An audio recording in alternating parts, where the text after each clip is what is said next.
GK, Memphis Sounds, and our goals are rather simple: to expand the Memphis music collection and to preserve its legacy of Memphis music here at the main library in Memphis, Tennessee, US of A. The number to call if you'd like to help out is 901-415-2833. And if you'd like to be a title sponsor of our show, simply call our executive producer, Mr. Herb O'Mell, or our regular producer and director, Tom Warren, at 901-415-2833. That's 901-415-2833. On Memphis Sounds, first time, my man, Ronnie Williams. How you doing, Ronnie? GK, how you doing? Right today? out of Macklemore in college, Stax Studios. Yes, sir. Ronnie, give us your history. Well, Ronnie Williams, my mother is Rosie Williams. She was the pianist at First Baptist Church up until last year when she passed away at the age of 91. Wow. And I was brought up in the neighborhood of Binghamton. Some great musicians came from Binghamton. And one guy that really inspired me was a man named Mr. George Klein. And he was a phenomenal pianist and musician. And I went on from Leicester High School to go to Memphis State. I got scholarships. I was the third black guy to make the band out of Memphis State playing French horn. You played French horn? Yeah, I played French horn at Memphis State and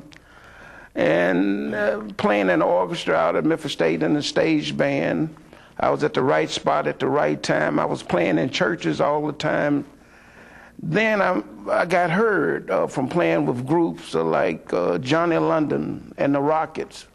Back at the time, we was doing fraternity houses for Sigma Chi and people like that. Yeah. And being at the right spot, the right time, guys like Jim Dickinson would hear me play what they call them church changes. Yeah. And back then, soul music and country music wasn't anything but fast church songs and slow church songs. Yeah. And you couldn't find that kind of music written down on paper. So I had here and here, huh? From the heart. And that was the amazing part about it. Either you had it or you didn't. Okay, now run it. Fast forward here. Somehow or another, you got hooked up with Isaac Hayes and David Porter. What happened on that deal? I was doing sessions by then over at Stax Records. And I was in the house band for Studio B. David and Ike was partners, but Isaac got hot. All of a sudden, he cut a record and it got hot as I don't know what.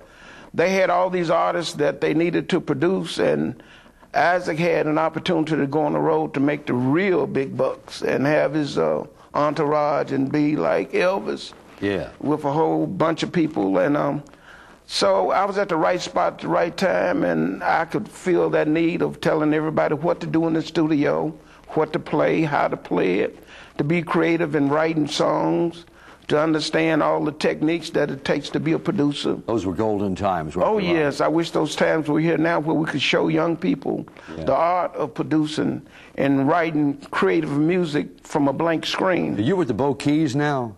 Yeah, I wrote the 7 songs on the album for the Bo Keys. Now, this album also, this is on you right here. That's my personal CD. That's gospel jazz. Okay, very good. That is just coming out. Just coming out now. Okay, now, Ronnie, you got something there next to you. It's called a melodica from Germany? Yes. What is that?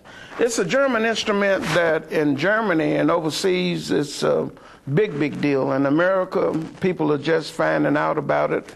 It looks like an easy instrument to play, but it's pretty difficult, so most people don't try to attempt to play it. Give me a taste of it. I'm trying to bring forth in the schools where the school kids can learn how to play it by seeing me play it. Okay, well, give me something.